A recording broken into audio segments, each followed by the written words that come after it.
Un aspect inattendu de cette reprise fait que certains salariés ont voulu partir de leurs 40 mètres carrés à Paris pour aller s'offrir un bout de jardin au cas où il y aurait de nouveau un confinement, et que la reprise du travail au bureau euh, tous les jours pose problème parce que certains ont déménagé quelquefois très loin de leur entreprise. Alors la question que je vais poser à nos invités, donc Fabrice Allégoré d'Osez vos droits, bonjour Fabrice, Bonjour. et Maître Alexis Daigremont, avocat au barreau de Marseille, est-ce qu'un Bonjour. salarié peut décider demain d'aller habiter à 500 km de son lieu de travail? Alors, on peut déménager où on veut. C'est une liberté fondamentale que de choisir son lieu de vie. La question, c'est un peu quand même, est-ce qu'on ne doit pas être aussi raisonnable? La liberté irréfléchie, c'est peut-être pas tout à fait raisonnable. Donc quand on sort de Paris pour aller habiter dans l'Eure autour d'Évreux, on a un TER qui nous met grosso modo à 45 minutes de la gare Saint-Lazare. En revanche, si on va habiter à Biarritz ou à Nice et qu'on travaille à Paris, là c'est un peu plus compliqué. Alors, quelles sont les obligations? Est-ce que l'employeur peut refuser ou est-ce que l'employeur a quand même des obligations dans ce cas-là? Alors, l'employeur, il ne peut pas fixer le lieu de vie de l'intéressé, hein, du salarié, hein. L'employeur, il fixe son lieu de travail, hein, ce qui est déjà pas mal. Il dit où le salarié est censé venir au travail. Après, il peut y avoir quand même des spécificités dans l'organisation de travail. Je parle notamment d'astreinte, où là, en l'occurrence, si le salarié est tenu d'intervenir promptement en fonction d'une urgence d'entreprise, on sait aujourd'hui que les jurisprudences renvoient à des distances d'au plus, pardon, 20 km. Donc là, le salarié doit aussi avoir conscience que s'il est tenu par une astreinte, il ne pourra pas tout à fait déménager dans le Périgord s'il habite à Paris. Alors, il y a quand même des obligations légales qui s'imposent à l'employeur dans ce cas-là. C'est-à-dire que, par exemple, l'employeur est tenu de payer. Les frais de déplacement du salarié à hauteur de la moitié. Mais en revanche, il n'est pas tenu de payer les frais d'hébergement pour les Non, autres. effectivement. Donc c'est là qu'il faut rappeler un peu les salariés à la raison en leur disant allez habiter à la campagne, c'est bien, mais les jours où on vous imposera les jours de télétravail, parce que c'est quand même du ressort de l'employeur que de donner le nombre de jours en télétravail et le nombre de jours en présentiel au bureau. Absolument. Il convient de réaffirmer le pouvoir de direction de l'employeur qui fixe les jours de télétravail et les jours de travail dans les locaux de l'entreprise, tout en restant dans le cadre d'une charte télétravail si elle existe, d'un accord d'entreprise signé avec les délégués syndicaux sur le télétravail et le cadre général de l'accord interprofessionnel national de fin 2020 sur le télétravail. Alors c'est peut-être là que vont se renégocier les accords de télétravail et où on va revenir. Alors là, négocier un accord, c'est du ressort du délégué syndical. En revanche, le travail d'équipe avec le CSE s'avère indispensable parce que c'est peut-être là que le CSE va devoir faire un travail préparatoire à cette négociation d'accord sur le télétravail. Alors oui, parce que on parle beaucoup du travail comme aussi une nouvelle mutation des conditions de travail. Alors attention, d'abord, il y a beaucoup de métiers qui ne sont pas télétravaillables. Bon, ça, il faut le dire. Il y a des métiers où, bien que ce soit télétravaillable, il faudra aussi travailler sur l'autonomisation. Il y a des gens qui ont trop longtemps été un peu seringués au tutorat, à la présence du manager, au soutien de l'équipe de manière physique, et qui pourraient tout à fait se retrouver déboussolés en étant à distance. Et dans les accords de télétravail, ce qui va vraiment être impérieux et qui me semble nécessaire tant pour les élus de vérifier que pour les délégués syndicaux de négocier, c'est les moyens matériels. De rappeler que télétravail ne peut pas être un télétravail indécent. Travailler sur un tabouret dans sa cuisine avec son ordinateur privé qui rame parce qu'en plus on n'a même pas accès au Wi-Fi, c'est très compliqué. Ça posera d'ailleurs un problème d'équité. Et l'équité dans le domaine du travail, c'est important. Oui, d'ailleurs, quelles sont les obligations de l'employeur en matière d'équipement des salariés pour le télétravail? Comment peut-on juger qu'un travailleur est chez lui avec tous les outils nécessaires pour travailler de manière décente, confortable, sans s'abîmer le dos ou autre chose? Alors pour cela, il faut se référer à l'accord d'entreprise ou à la charte qui définit les moyens matériels que l'employeur doit mettre à la disposition du salarié.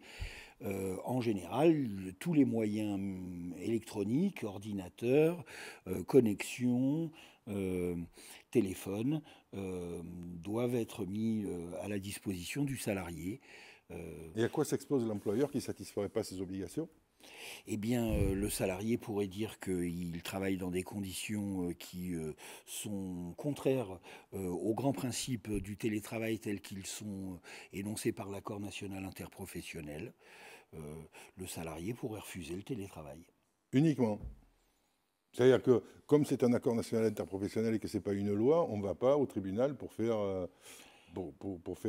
accomplir à l'employeur les obligations concernant le télétravail. Si, on peut très bien fonder des demandes devant le Conseil de prud'homme sur la base de l'accord national interprofessionnel, mais la loi encourage des solutions sur mesure, accord d'entreprise ou charte négociée, entre guillemets, après consultation du CSE. Alors, on ne va pas parler là des bienfaits ou des méfaits du télétravail. On sait en revanche que 5 jours de télétravail par semaine, ce n'est pas valable pour toutes les professions. On sait qu'il y en a des emplois de proximité qui ne sont pas télétravaillables. On n'imagine pas un coiffeur à distance ou un serveur à distance. C'est caricatural, mais c'est pour bien faire comprendre. Ou un employé de propreté à distance, ça ne s'envisage pas non plus. Donc là, on sait que certains seront exclus du télétravail. Après, il y a ceux sur lesquels le temps de télétravail peut être négociable. Vous, formateur, de ce que vous voyez au quotidien, qu'est-ce que vous jugez raisonnable comme nombre de jours de télétravail dans la semaine? Alors, moi, je ne donne pas forcément un nombre de jours parce que ça va dépendre de tout à chacun. Par contre, je mets en garde la désocialisation que produit à terme un télétravail outrancier. Et donc, je considère qu'on ne peut pas avoir un bon climat social si les gens n'apprennent pas de temps en temps à se revoir, à se réunir, à recollaborer. La collaboration à distance, elle est totalement transformée au point qu'elle est déshumanisante. Donc, si on peut dire qu'il y a un équilibre à trouver, par exemple, 2 jours dans l'entreprise et 3 jours en télétravail me semble un équilibre tout à fait judicieux. Oui, alors après, effectivement, c'est à estimer en fonction des équipes. Des besoins, et puis aussi des capacités de chacun. De supporter l'éloignement, de supporter la distance. Alors, que la négociation sur le télétravail soit à l'initiative de l'employeur, parce que certains ont vu les bienfaits, parce que c'est vrai que des salariés en télétravail, d'un côté, on économise l'électricité de l'entreprise, on économise tout un tas de choses avec l'entreprise. Les locaux, le bail. Et ils gagnent en productivité, mais un télétravail à outrance peut avoir des répercussions qui sont dramatiques, notamment pour l'écosystème autour. Si on imagine qu'à la Défense, on rend la moitié des étages des immeubles de la Défense, on va mettre en péril toute une économie qui est à la Défense, à savoir tous les petits commerces autour des bureaux, les entreprises de gardiennage, les entreprises de nettoyage, tout ça. Donc on fait très attention, quand on va négocier cet accord de télétravail, à prendre en compte ce qui se passe autour, à prendre en compte les aspirations des salariés, mais aussi le changement de situation qu'a généré le télétravail. Et là, il y a un gros travail d'enquête des représentants du personnel auprès des salariés pour pouvoir arriver en connaissance de cause et négocier un accord le plus près possible des aspirations des salariés, sachant que lui, l'employeur, ça va être le plus près possible de ses intérêts à lui. Et c'est là qu'il va falloir faire communiquer les deux intérêts au bénéfice de l'entreprise et de l'écosystème qui est autour. Je pense que la prise en compte de l'écosystème est quelque chose de très important aussi. De toute façon, un employeur ne donne que s'il reçoit. Donc, si on arrive pour négocier un accord qui est coûteux, dispendieux, qui rend complexe l'organisation du travail, etc., sans doute que l'employeur sera moins motivé pour produire des engagements et des investissements qui iraient en ligne ou qui seraient en ligne avec les attentes des élus ou des délégués syndicaux.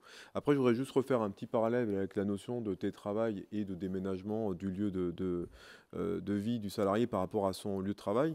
Si, par exemple, on a déménagé, qu'on n'avait pas anticipé des problématiques pour rejoindre son lieu de travail, il va être aussi important que le salarié puisse se prendre en main, parce qu'on a parlé beaucoup d'accords d'entreprise ou de chartes, mais on peut aussi fixer les termes du télétravail dans son contrat de travail. Pourquoi pas négocier un avenant en disant à l'employeur, voilà, je n'ai pas réfléchi, je suis parti très loin, je veux rester à votre service, je veux pouvoir respecter les termes fixés par mon contrat de travail, notamment les horaires. On sait que si on ne les respecte pas à terme, ça peut avoir des conséquences en termes de qualification de faute. Donc là, on peut aussi prendre un rendez-vous avec la RH, par exemple, et dire, je ne veux pas redéménager, mais je veux rester à votre service, il faut qu'on revoie ensemble les termes de mon organisation professionnelle. Parce que si on ne peut pas licencier un salarié parce qu'il a déménagé à 400 km, on peut effectivement utiliser les conséquences de ce déménagement pour en faire des fautes qui peuvent pousser au licenciement. Absolument.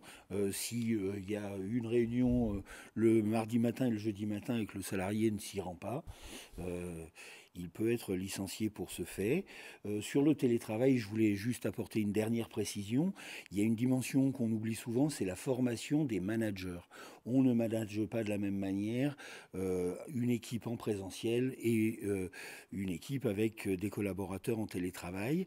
Ce management particulier est de nature à diminuer le risque psychosocial d'isolement, de sentiment de non-appartenance. La formation des managers est un point fondamental et encore très peu respecté, très peu mis en œuvre concrètement dans les PME. Le télétravail impose des obligations importantes à l'employeur en termes de management et de fourniture du matériel adapté au télétravail. Parce que comme vous le disiez pour l'histoire des réunions, autant la visioconférence, on en a pris l'habitude, elle est même encouragée ces temps-ci, mais l'employeur ne peut pas imposer une réunion en visioconférence du fait qu'il habite à 400 km. Si le patron veut l'avoir en face de lui, il doit venir. On ne peut pas, du côté salarié, imposer une visioconférence à l'employeur. On ne peut pas imposer le télétravail, par exemple. Déjà, si on dit qu'il faut que ce soit un contrat qui régisse le télétravail, soit un accord, soit une charte, c'est bien qu'on ne peut pas unilatéralement l'imposer. Et pour rebondir sur ce que vous dites, maître, par rapport au management, la grosse difficulté des managers, au-delà de manager à distance, c'est de manager différemment. Lorsqu'on est en présentiel, on est plutôt sur des managements un peu verticaux, très directifs, très dans ce que j'appelle moi le ongoing. On se soucie guère d'ailleurs de savoir si la personne elle est déjà occupée, si elle est disponible, si elle n'est pas surchargée, si elle n'est pas stressée. Et c'est même très souvent supporté parce que c'est devenu habituel. Alors qu'à distance, on ne voit pas, on ne ressent pas. Et les gens qui ne changent pas de modèle de management, ils deviennent oppressants et intrusif. Alors, la dernière question, même si on déborde un peu beaucoup, comment un DRH va organiser son entreprise avec tous ces nouveaux éléments qui arrivent? Parce qu'on peut décider de dire il veut habiter à 400 km, il va quitter l'entreprise, très bien. Mais ça ne va pas se faire d'aujourd'hui à demain matin. En attendant, il va falloir que l'entreprise redémarre. On est dans une période économique très sensible. Comment je prends en compte ça quand je suis DRH? Alors, moi, j'accompagne ce que j'appelle moi les mutations des entreprises agiles. Et ça veut dire quoi une entreprise agile? Ça veut dire une entreprise qui peut très bien avoir son siège social à Paris et accepter que des salariés travaillent par exemple dans des antennes, donc mettre en place des petites antennes sous la forme par exemple de coworking. On n'est pas obligé d'avoir des bureaux ou des locaux, ce qui serait parfois dispendieux, mais par exemple d'avoir un contrat avec un réseau comme Regus et de dire je vous autorise à travailler à distance, mais via un environnement où on peut quand même regrouper quelques collaborateurs. On est à la fois à distance du point de vue du siège social et en même temps en collaboration parce qu'on arrive à créer des îlots, ce que j'appelle moi des groupes projets. Voilà, donc on peut accepter de travailler différemment aujourd'hui et on doit même considérer que c'est même nécessaire pour recruter. Si on travaille à Paris par exemple, mais qu'on veut dépêcher un talent qui est à Marseille, peut-être que justement ce caractère agile d'entreprise permettra de mieux recruter qu'on ne le ferait aujourd'hui. Alors, il ne faut pas être obtus. On a quitté les grandes villes, parce que je pense que ça ne se limite pas à Paris. On a quitté les grandes villes pour trouver un bout de terrain pour pouvoir s'aérer. Il faut savoir qu'on n'a quand même pas 365 jours de soleil et que même si on s'aère, on peut aussi prendre l'eau selon les régions. Donc ça, c'est un excès d'optimisme. On sait aussi que on a déménagé, mais que le télétravail, ce n'est pas infini, ce n'est pas obligatoire, et ce ne sera peut-être pas décliné par toutes les entreprises de la même manière. Donc il faut qu'on prévoie qu'on puisse retourner sur son lieu de travail à un moment donné, et qu'on puisse accomplir son contrat de travail. Donc on ne licencie pas, on a la liberté de déménager où on veut, mais on est un peu prisonnier de la distance entre son lieu de travail et son lieu d'exercice de son contrat de travail, et de son lieu de vie. Voilà. Merci beaucoup à tous les deux. Merci.